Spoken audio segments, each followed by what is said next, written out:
오늘 하나님 주시는 말씀은 사사기 9장 7절부터 16절입니다.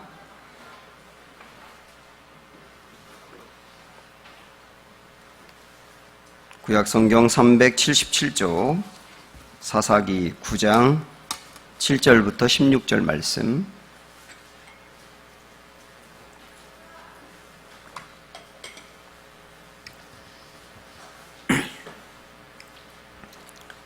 사사기 9장 7절부터 16절.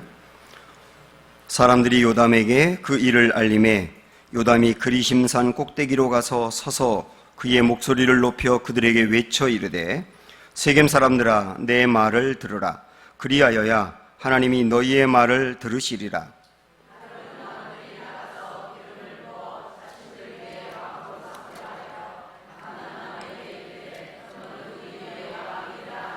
감람나무가 그들에게 이르되 내게 있는 나의 기름은 하나님과 사람을 영화롭게 하나니 내가 어찌 그것을 버리고 가서 나무들 위에 우쭐대리요 한지라.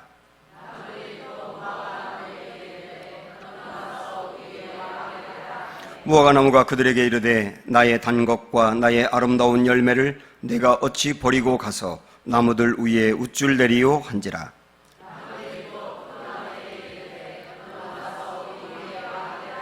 포도나무가 그들에게 이르되 하나님과 사람을 기쁘게 하는 내 포도주를 내가 어찌 버리고 가서 나무들 위에 우쭐대리요 한지라.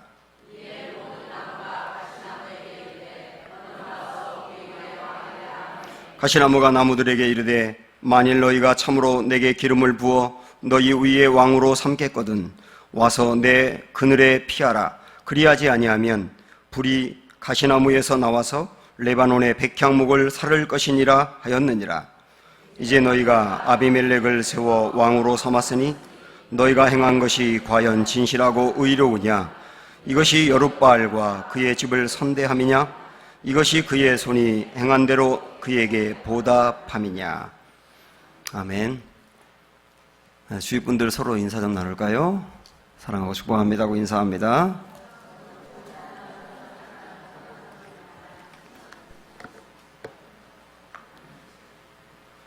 내가 왕이 되겠습니다 라고 하는 제목입니다. 어떤 청년이 전철을 타고 교회를 가고 있습니다. 근데 자리가 하나 났거든요. 근데 나보다 더 필요한 사람이 있겠다 싶어서 그 자리를 앉지 않습니다. 그랬더니 조금 후에 자기보다 나이가 어린 대학생이 그 자리에 내려앉는 겁니다. 그 다음 역에서 임산부 한 명이 타더니만 빈자리가 있는가 두리번거리고 자리가 없으니까 그 대학생 앞에 섰어요. 처음에 자리를 양보했더니 청년은 그 대학생이 일어나겠구나라고 기대했는데 이 친구는 잠자는 척 눈을 감고 있습니다. 그래서 끝내 임산부가 서서 가야 했습니다. 이 청년은 화가 막 났어요. 그런데 화가 났지만 임산부를 도울 수 있는 길이 없는 겁니다. 교회 간 이 청년은 어떤 모임에서 그날 지하철에서 있었던 이야기를 꺼냈거든요. 그러니까 다른 청년들도 합세해서 그 대학생을 비난합니다. 그때 목사님이 이 자리를 처음에 양보했던 청년을 꾸짖으면서 이런 말을 했어요. 여러분이 한번 이 목사님의 말을 잘 생각을 해보세요. 내가 자리에 앉지 않은 게 잘못이야. 내가 만약에 그 자리에 앉아서 자리를 확보했다면 임산부를 도울 수 있는 길이 있었을 텐데 내가 그 자리에 앉지 않는 바람에 섬기고 싶은 마음은 있어도 섬기지 못한 거야. 그러면서 이 목사님은 계속 이런 말을 합니다. 다른 청년들에게. 크리스찬들이, 특별히 우리 청년들이 실력을 키워야 한다. 실력을 키우면 섬길 수 있는 기회가 많아진다. 실력이 없으면 섬길 기회가 왔을 때 그 자리에 없거나 아니면 가지고 있는 게 없어서 섬기지 못할 때가 많다. 그러니까 실력을 키워서 많이 섬겨라. 그렇게 말을 했습니다. 여러분, 이 목사님의 말에 대해서 어떻게 생각하세요? 저는 그 목사님의 이야기를 참 많이 생각을 해봤습니다. 교회에서 실력을 키우세요 그러면 세속적인 메시지처럼 들리는 경향이 있어요. 그리고 교회에서는 은근히 돈에 대해서 부정적으로 가르치는 것이 사실입니다. 물론 돈이라고 하는 것이 성도들에게 죄를 짓게 하는 도구가 되기도 하고 신앙생활을 잘하려고 할 때 발목을 붙잡는 요소가 되기도 해요. 그러나 이런 생각 한번 해보세요. 돈이라고 하는 것은 어차피 흐름이기 때문에 이쪽으로 가지 않으면 저쪽으로 갑니다. 만약에 돈을 아주 나쁜 사람이 갖게 된다면 어떻게 될까요? 그 돈을 가지고 죄를 짓는 도구로 쓰게 되고 세상은 나빠지게 되는 거예요. 근데 반대로 이 돈을 아주 경건하고 착한 사람이 갖게 된다면 어떻게 될까요? 이 돈을 갖고 선한 도구로 쓰고 남을 돕거나 사회를 좋게 만드는 데 쓰기 때문에 당연히 세상은 좋아지는 거예요. 그래서 경건한 그리스도인들이 돈의 흐름을 좌우하면 어떨까요? 우리가 성경에 많은 사사들을 알고 있는데 사사기에 나오는 많은 사사 중에 제일 잘 알려진 사람이 기드온입니다. 300명의 사람들과 함께 10만 명이 넘는 적을 물리친 그 전설적인 사람이 기드온 아닙니까? 그런데 이 기드온이 통치하고 있는 동안은 나라가 안정되었고 모든 사람들이 하나님을 잘 믿었어요. 그러다가 기드온이 나이가 많이 먹어서 죽게 되었습니다. 그랬더니 혼란이 시작되는 거예요. 기드온에게는 아내가 많았기 때문에 아들들이 무려 70명이나 있었습니다. 그런데 그 70명의 많은 아들들 중에 아버지의 뒤를 이어서 나라를 통치하겠다고 적극적으로 나서는 사람이 없는 거예요. 그런데 그 기드온에게는 첩이 있었는데 그 첩 사이에서 태어난 아비멜렉이라고 하는 사람이 있었어요. 그놈은 야망이 많습니다.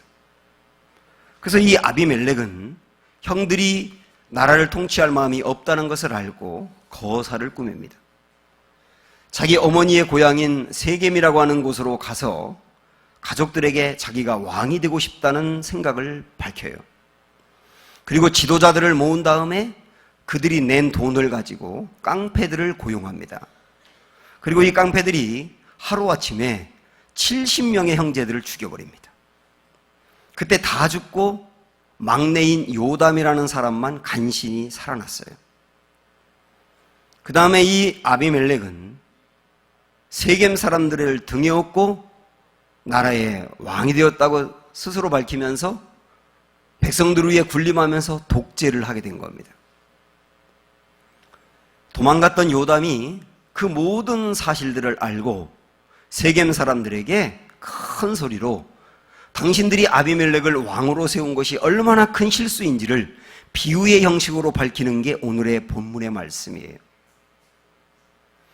오늘 본문의 말씀은 이런 내용입니다. 이 비유거든요. 나무 나라에 새로운 왕을 세워야 합니다.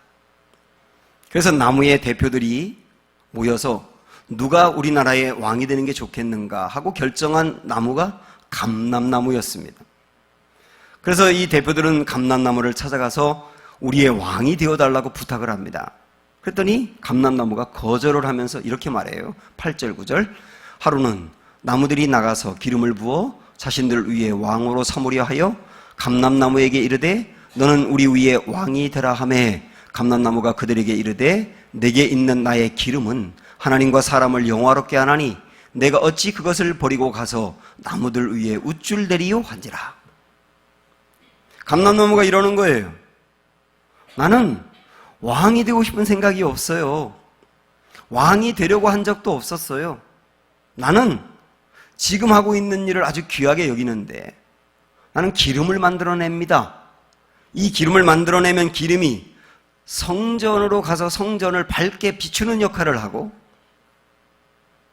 제사를 드릴 때도 이 기름이 필요하고 제사장들을 제사장으로 세울 때도 기름 부어 세우는데 나의 기름이 쓰여집니다. 내가 왕이 되면 이 귀한 일을 누가 하나요? 그러면서 거절을 한 거예요. 한편 생각하면 멋있지 않습니까? 그래서 이번에는 나무들의 대표가 무화과 나무를 찾아가게 된 겁니다. 그러나 무화과 나무도 듣자마자 거절하면서도 이렇게 말합니다. 10절 11절에 보니 나무들이 또 무화과 나무에게 이르되 너는 와서 우리 위에 왕이 되라 하매 무화과 나무가 그들에게 이르되 나의 단 것과 나의 아름다운 열매를 내가 어찌 버리고 가서 나무들 위에 우쭐 데리오 한지라. 나는 두 가지 일을 못합니다. 내가 지금 하고 있는 일은 아름답고 맛있는 과실을 만들어내는 일인데 이걸 만들어내서 사람들에게 기쁨을 줘야 되는데요, 내가 왕이 되면 이 일을 누가 합니까? 그러면서 못하겠다는 거예요. 그래서 이번에는 포도나무를 찾아가요. 포도나무는 받아들이겠지? 근데 웬걸요, 듣자마자 단박에 거절합니다. 그러면서 이렇게 말해요. 나무들이 또 포도나무에게 이르되 너는 와서 우리 위에 왕이 되라 하매 포도나무가 그들에게 이르되 하나님과 사람을 기쁘게 하는 내 포도주를 내가 어찌 버리고 가서 나무들 위에 우쭐 내리오 한지라. 나는 포도주를 만들어내야 돼. 포도주를 만들어내면 그 포도주로 제사에 쓰이기도 하고 사람들이 음료로 마시기도 하는데 내가 하고 있는 일이 얼마나 중요한지는 당신들도 알지 않습니까? 내가 어떻게 그 일을 버리겠습니까? 나는 내 일에 충실하겠습니다. 그러면서 매몰차게 거절을 합니다. 그러니까요, 왕이 되면 좋을, 또 왕이 될 만한 제목인 감람나무나 무화과나무나 포도나무가 왕이 되지 않다 보니 어쩔 수 없이 이번에는 왕이 되어서는 안 되는 가시나무를 찾아가서 부탁할 수밖에 없는 거예요. 그러자 가시나무는 부탁을 받자마자 얼른 수용하면서 또 이렇게 말합니다. 이에 모든 나무가 가시나무에게 이르되 너는 와서 우리 위에 왕이 되라 하매 가시나무가 나무들에게 이르되 만일 너희가 참으로 내게 기름을 부어 너희 위에 왕으로 삼겠거든 와서 내 그늘에 피하라. 그리하지 아니하면 불이 가시나무에서 나와서 레바논의 백향목을 사를 것이니라 하였느니라. 가시나무는 기다렸다는 듯이 나무들의 요청을 받아들이면서 내가 왕이 되어야죠, 그러는 겁니다. 그러더니만 이 가시나무는 벌써 교만해져 가지고 아마도 다른 나무들에게 명령하면서 반말하지 않았겠어요? 나는 왕의 감이다. 내가 앞으로 너희들을 통치할 거다. 그러니 너희들 모두는 내 앞에 무릎을 꿇라. 나를 섬기라. 만약에 내 앞에 무릎을 꿇지 아니하면 내게서 불이 나가서 너희들을 다 살을 것이다. 나무 중에서 가장 좋다고 말하는 레바논의 백향목까지도 나는 다 살라버릴 것이다. 나는 왕이다. 그러면서 받아들이고 그 다음부터 백성 위에 군림하며 독재를 한 거예요. 자, 왕이 되어야 될 나무들이 왕이 되지 않다 보니 왕이 되어서는 안 되는 나무가 왕이 되었다는 얘기잖아요. 이게 오늘 비유의 내용이잖아요. 감람나무와 포도나무 그리고 무화과나무는 자기에게 맡겨진 일에 충실했어요. 멋있습니다. 내가 해야 될 일은요, 기름을 만들어내는 거고요, 과실을 만들어내는 거고요, 포도주를 만들어내는 거예요. 내가 해야 될 사명이 이거예요. 나는 내 사명에 충실하겠습니다. 멋있잖아요. 특별히 감람나무가 거절을 하면서 했던 말이 굉장히 중요하거든요. 저도 이 말을 굉장히 중요하게 생각을 하는데 한번 따라해 보세요. 하나님을 영화롭게, 사람들을 기쁘게. 이게 감람나무의 목적이었어요. 사는 목적이 하나님을 영화롭게, 사람들을 기쁘게. 얼마나 좋습니까? 그래서 그 일을 하기에는 내가 기름을 만들어내야 한다. 왕이 되면 그 일을 못한다라고 생각하면서 거절을 한 겁니다. 포도나무도 마찬가지였거든요. 이들이 자기의 사명에 충실하고 거기에 만족한 것은 정말 아름다운 일이지만 여러분 이것도 생각을 해야 합니다. 그들이 왕이 됐어야 될 그들이 왕이 안 되다 보니 왕이 돼서는 절대로 안 되는 가시나무가 왕이 되었다는 거예요. 그리고 그 다음에 가시나무가 나무들의 세상을 혼란스럽게 하고 엉망으로 만들었다는 겁니다. 만약에 그 나무 중에 하나라도 왕이 되었다고 한다면 자기가 가지고 있는 실력과 성품으로 나무들의 세상을 행복하게 했을 거예요. 그런데 왕이 되지 않는 바람에 나라가 혼란에 빠지게 되었으니 어떤 의미로 보면 그들도 죄를 졌는지 몰라요. 아마도 이 요담이라고 하는 사람은 세겜 사람들에게 이 비유를 한 것이 당신들이 자격도 안 되는 아비멜렉을 왕으로 세워서 이 나라가 이렇게 되지 않았습니까? 라고 비난하는 겁니다. 그래서 마지막 16절을 한번 보시면 나와 있거든요. 시작. 이제 너희가 아비멜렉을 세워 왕으로 삼았으니 너희가 행한 것이 과연 진실하고 의로우냐? 이것이 여룻발 기드온이거든요. 기드온과 그의 집을 선대함이냐? 이것이 그의 손이 행한 대로 그에게 보답함이냐? 당신들이 아비멜렉을 왕으로 세운 게 과연 잘한 일이냐? 그러면서 비난하는 거라고요. 전 이런 생각을 해봤습니다. 가시나무가 독재를 하면서 나라를 엉망으로 만들 때 왕이 안 됐던 감람나무와 무화과나무와 포도나무도 비판을 했을 겁니다. 무슨 왕이 저래? 왕이면 백성들을 섬겨야지 군림만 하려고 하고 백성들과 소통도 안 하고 무슨 왕이 저래? 자격이 없어! 이렇게 비판했을 거예요. 그러나 그 비판이 나라를 바꾼 게 아니에요. 오히려 자기들이 왕이 되었었다고 한다면 나라는 달라졌을 거예요. 내가 왕이 되겠습니다 라고 말했어야 되는 거예요. 제가 대전에서 목회할 때 제 교회가 있었던 그 지역이 선비마을이라고 하는 곳이었어요. 선비들이 옛날부터 살았던 곳이기 때문에 그런 이름이 붙여졌거든요. 거기에 이제 송시열 선생님이 살았던 곳이고 그 후손 중에 이제 송중기라고 하는 탤런트도 나왔습니다. 그 아버지가 세차장을 했기 때문에 저도 거기 가서 어지간히 닦았는데 그 지역이 선비마을이거든요. 이 선비들을 생각을 해보세요. 조선시대 선비들. 그 사람들은 똑똑한 사람들이었습니다. 그런데 정치하는 사람들을 보면서 싫어했어요. 자격도 안 되는 놈들이, 야망만 있는 놈들이 정치해가지고 나라를 어지럽힌다고 그러면서 자기가 정치하면 그 사람들에게 물들까봐 정치하지 않고 거리를 두었어요. 그러면서 한 일이 뭐냐면 책을 읽고 글을 쓰고 시를 쓰고 노래를 부르면서 귀생들을 끼고 술 마시는 일을 거의 매일 했습니다. 그들은 술을 마시면서 기생들을 끼고 술을 마시면서 똑똑하기 때문에 직접적으로 비판하지 않고 돌려서 시조를 만들어가지고 시조를 서로 읊으면서 왕을 비판했고 정치인들을 비판했어요. 그런데 그렇다고 나라가 바뀐 게 하나도 없어요. 오히려 그들은 정치 무대로 들어갔어야 됩니다.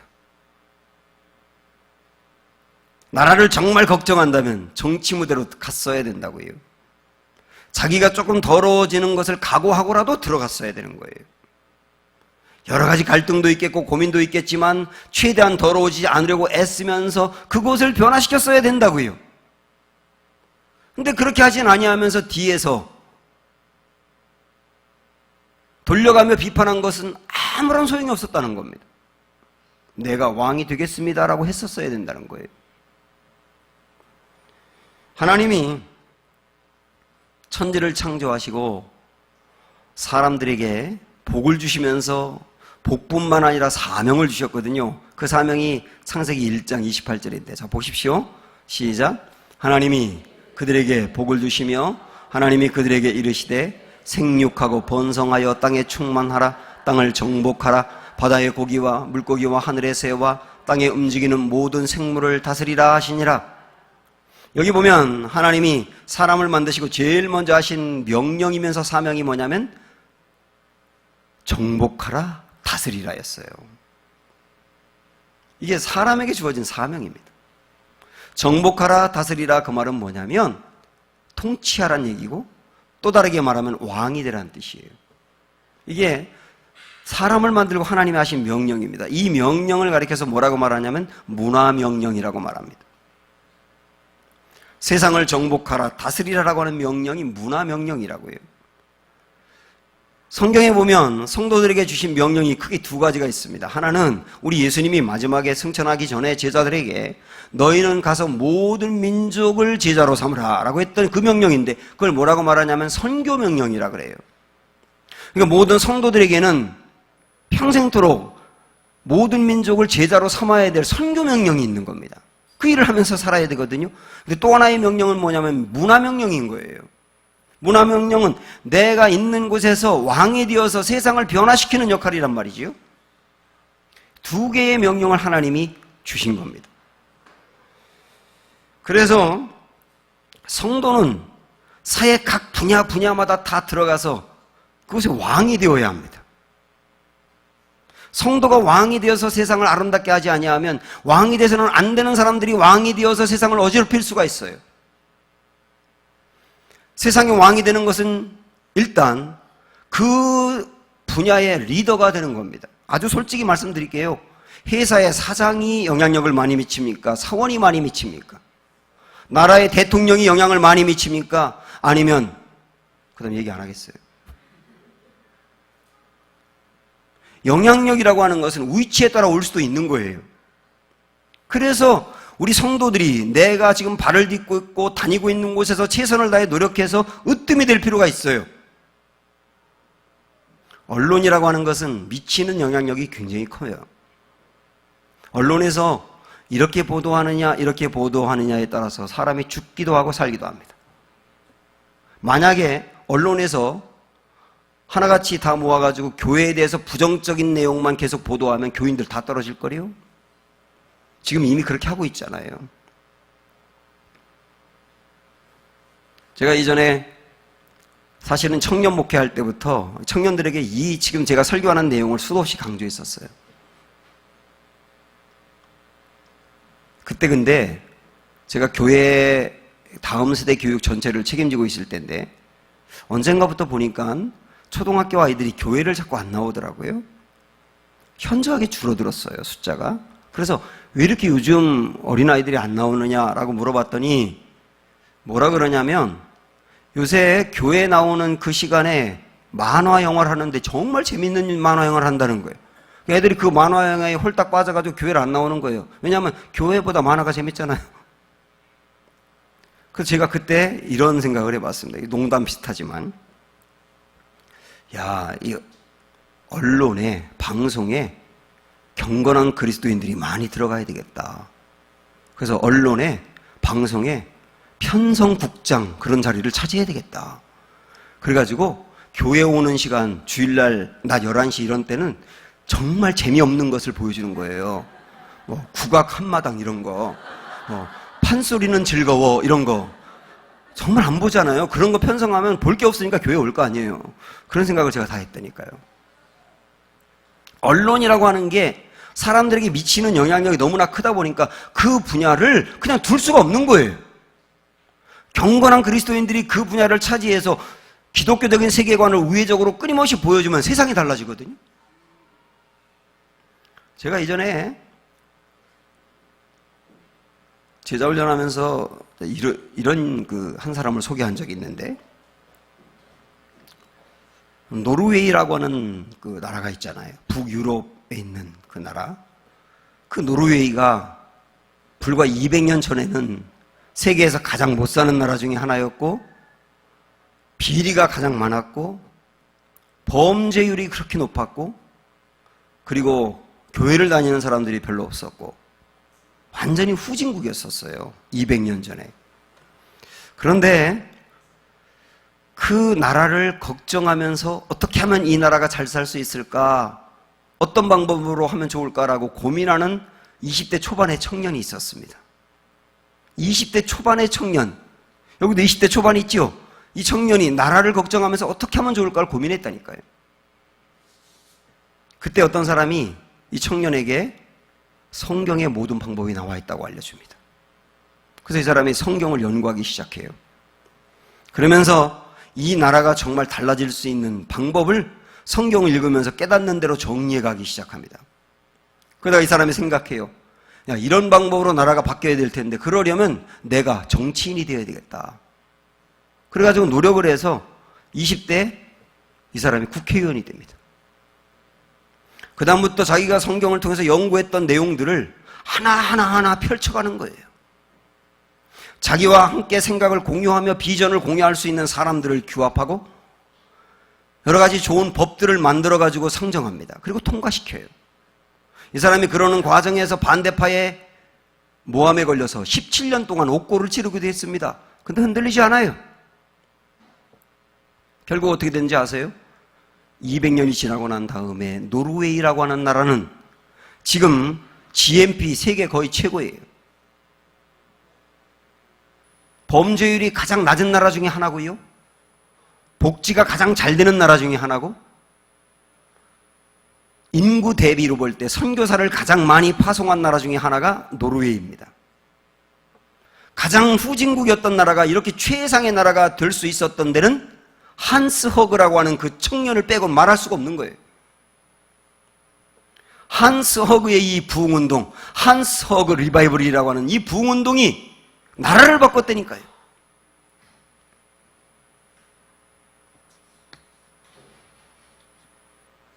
우리나라에도 몇 년 전에 차별금지법이라고 하는 것이 국회에 상정되었다가 표결을 앞두었던 적이 있습니다. 차별은 안 해야 되지만 그 안에는 여러 가지 많은 독소 조항들이 많아요. 동성애를 공개적으로 용인한다든지, 차별금지법이 통과되면 교회에서 제가 설교할 때 구원은 기독교회밖에 없습니다라고 말하면 잡혀갑니다. 어떤 종교적인 차별도 하면 안 되거든요. 굉장히 독소 조항이 될 수 있어요. 그런데 그 일을 마음 아파하면서 이거 절대 통과되면 안 된다고 나선 여성 국회의원 한 명이 있었습니다. 이 여성 국회의원 한 명이 끝내 그 법을 통과시키지 못하게 만들었어요. 성도는 할 수 있다면 정치도 해야 합니다. 그리고 세상을 정말 좋게 만들어야 합니다. 교회를 그냥 다니는 것만으로는 안 돼요. 자기가 교인이라고 하는 것을 이용해서 뭔가 출세를 하려고 하는 사람은 더욱 안 돼요. 그러나 복음으로 무장하고 성경적인 철학을 갖고 세상을 정말 변화시켜야 되겠다고 하는 그 소망을 품고 나아갈 수 있는 사람이 정치, 경제, 과학기술, 매스미디어, 문화예술, 가정, 교육, 종교 각 분야마다 다 진출해서 그것을 변화시킬 수 있다면 이보다 좋은 일이 어디 있겠습니까? 물론 내가 세상의 왕이 되는 것이 꼭 어떤 리더의 자리에 올라가는 것만을 말하는 것은 아닙니다. 리더라고 하는 것은 한정되어 있기 때문에 그보다 더 많은 사람들은 그 자리에 못 갈 거예요. 그러면 왕이 될 수 없나요? 위치로 왕이 될 수 없을지 몰라도 영향력으로는 왕이 될 수 있습니다. 제가 아까 말씀드린 대로 청년 목회할 때부터 이 부분을 강조했다고 말씀드렸지 않습니까? 그때 한 자매가 어떤 새로운 회사에 취직을 했어요. 신입사원으로 들어갔습니다. 그런데 첫날 회사에 가보니까 회사의 분위기가 엉망입니다. 사무실 식구들이 서로 아침에 만나도 인사를 안 합니다. 그리고 업무 외에는 대화를 하지 않아요. 점심시간엔 각각 뿔뿔이 흩어져 따로 밥을 먹어요. 무슨 일이 있었는지 회사 분위기가 그렇게 엉망이 되었어요. 그때 이 신입사원인 이 자매가 마음으로 결단합니다. 주님, 제가 이 회사의 왕이 되겠습니다. 신입사원이 왕이 되겠습니다. 그러면서 어떻게 했느냐? 30분 일찍 출근해서 매일 사무실을 청소합니다. 그리고 꽃병을 사무실에 책상 위에 다 올려놓고 장미꽃을 하나씩 올려놔요. 그리고 매일 좋은 글귀를 메모를 써가지고 포스트잇으로 붙여놔요. 그리고 한 사람 한 사람에게 대화를 시도하고 식사를 같이 하자고 그러면서 분위기를 만들어가요. 끝내 어떻게 된지 아세요? 그 회사 사무실이 굉장히 좋아졌어요. 제가 그랬어요. 그 고백을 할 때 너는 그 회사의 왕이야. 자, 저를 다 한번 따라해 보세요. 제가 다 주여, 제가 왕이 되겠습니다. 우리 교회는 다음 세대를 부흥의 세대로라고 하는 아주 중요한 캐치프레이즈를 갖고 나가는 교회입니다. 그래서 온 교우들이 여기에 관심을 가지셔야 돼요. 장로님들부터 매일 대표 기도할 때마다 다음 세대 부흥을 위한 기도를 하셔야 돼요. 이건 우리 교회에 주신 하나님의 사명이에요. 다음 세대 교육을 붙들고 가는 분이 교회의 중직이 되셔야 돼요. 다음 세대를 부흥의 세대로라고 하는 것은 다음 세대들이 교회 예배에 많이 출석하는 겁니다.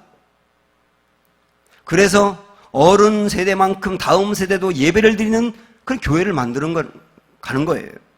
그러나 다음 세대를 부흥의 세대로라고 하는 것이 단지 교회 예배만 많이 나오게 하는 게 아니에요. 다음 세대들을 지금부터 이 세상의 각 분야의 왕으로 만들어가는 일입니다. 제자훈련도 이번에 유치부부터 시작을 하는데 마찬가지예요. 그 아이들을 왜 제자훈련 시키려고 하느냐? 물론 제자훈련을 통하여 아이들이 사춘기 전에 예수님 만나야 되고요. 성령으로 무장해야 되는데 그것을 뛰어넘는 거예요. 그 다음에 이 세상의 문화가 얼마나 악합니까? 초등학교만 들어가도 이 세상의 문화가 아이들을 엉망으로 만들어 놓잖아요. 그 문화에 그냥 끌려다니는 아이들이 아니라 그 문화와 다른 그림을 그리는 아이들을 만들어야 된다고요. 다르게 생각하고 다르게 성공을 추구하고 다른 그림을 그리고 그래서 그 문화를 바꿔나가는 아이들이 우리가 꿈꾸는 아이들이에요. 이게 진짜 부흥이거든요. 그래서 우리가 다음 세대를 부흥의 세대로 만들면서 세상을 변화시킬 사람을 꿈꾸는 거예요. 지난 목요일에 저와 몇 분이 대구 열방교회를 탐방하고 왔어요. 지난 여름 정교인 수련회 때 집회를 인도하셨던 목사님이 담임 목사로 있는 교회거든요. 거기 딱 내려가서 교회에 들어가자마자 야, 이 교회가 다음 세대에 목숨을 걸었구나 하는 걸 대번 알겠더라고요. 1층에서 2층 올라가는 그 복도에 큰 게시판이 하나 있는데 그 게시판에 보니까 그 교회 주변에 있는 학교를 다 정리하고 있어요. 학교 이름을 쭉 써놓고 그 학교의 사진, 그 학교의 교직원과 학생이 몇 명인지, 그 학교의 교훈은 뭔지, 심지어는 그 학교의 교화는 뭔지, 그 학교 꽃이 있잖아요. 그것도 쓰고 그 학교 연여까지 정리를 다 해놓고 그 학교를 품고 기도하는 거예요. 예배실 안으로 들어갔더니 한쪽 벽에 큰 현수막이 있는데 거기 세계 지도가 있더라고요. 저게 뭐냐고 물어봤더니 그 교회의 어린아이들이 분반을 하지 않습니까? 반을 나누는데 그 반을 목장이라고 하는데 그 목장의 이름이 세계 여러 나라의 이름이래요. 그래서 그 목장의 이름 중에는 카자흐스탄 목장, 우즈베키스탄 목장, 키르기즈스탄 목장 이런 게 있는 거예요. 그러면서 어릴 적부터 초등학교 1학년 때부터 그 아이들이 우즈베키스탄을 품고 기도하게 만드는 거예요. 어느 아이가 1학년 때부터 우즈베키스탄을 품고 기도합니까? 학원 가기 바쁘지. 근데 이 아이들은 그 나라를 품고 기도하고요. 그 나라에 대해서 연구하고요. 제가 동영상을 이전에 본 적이 있는데 그 나라에 단기 선교도 갔다 오고요. 그러면서 꿈을 꾸는 거예요. 누가 압니까? 그 아이들 중에 나중에 우즈베키스탄에 대학교 세울 아이가 나올는지, 누가 압니까? 그 아이들 중에 우즈베키스탄에 경제 부흥을 위하여 투자할 아이가 나올는지. 우리와 다른 아이들이 자라고 있더라고요. 거기는 꿈이 달라요. 세계를 품었어요. 그때가 목요일날 오후였는데 목요일날 오후에 아이들이 교회에 많더라고요. 선생님들도 많고. 누군가 봤더니 잠언 교육을 받고 있는 거예요. 이 교회는 지금 잠언을 다 통째로 암기시키고 있습니다. 우리가 도착하니까 목사님이 그 얘기하면서 식당에서 일하는 권사님 자꾸 나와보세요. 잠언 외워보세요. 그랬더니 70이 다 된 할머니가 잠언을 다 외우는 거예요. 술술술. 초등학교 아이들이 잠언을 다 외우고 목사님 말씀에 이 교회의 아이들은 글을 몰라도 잠언을 다 외운대요. 어린아이들도. 그 잠언이라고 하는 것은 지혜서거든요. 그래서 온갖 지혜가 거기 다 담겨 있고 그 다음에 아름다운 성도의 성품이 그 안에 담겨 있고 그리고 잠언이라고 하는 게 또 왕을 만들어내는 성경이기 때문에 세상의 왕들을 준비시키는 게 잠언서거든요. 그래서 잠언을 암송하고 잠언을 공부하는 거예요. 제가 굉장히 도전을 받고 왔어요. 굉장히 도전을 받고 왔다는 것은 우리 교회도 그거 할 날이 멀지 않았다는 뜻이기도 합니다. 이 아이들은 창세기부터 계시록까지 성경 공부를 철저히 배웁니다. 어릴 적부터. 그 다음에 뇌를 개발시키기 위한 교육도 배우고요. 영어 교육도 배우고 성품 교육도 배워요. 목사님이 제게 이전에 이런 말 한 적이 있어요. 목사님 보세요. 우리 교회에서 엄청난 아이들이 자라고 있습니다. 몇 년만 기다려보세요. 어떤 아이들이 나올는지.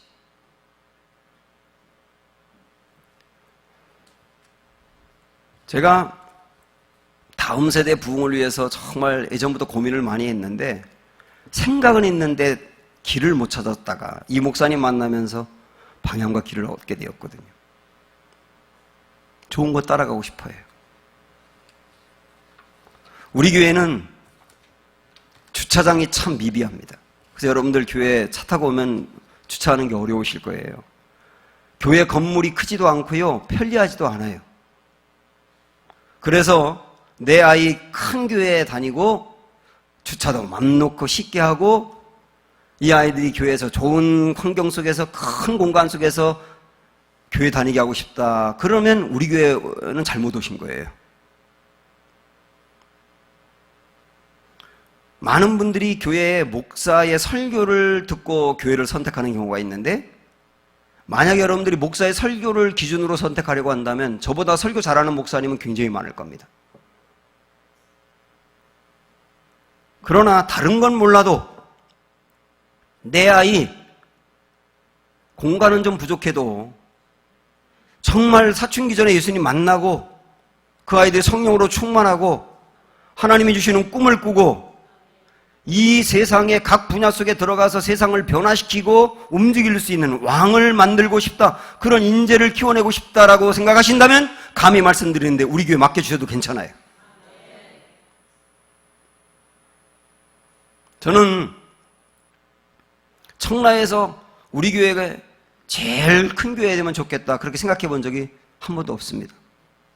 그러나 청라에서 다음 세대가 제일 많이 나오는 교회가 되면 좋겠다는 꿈은 매일 꾸고 있습니다.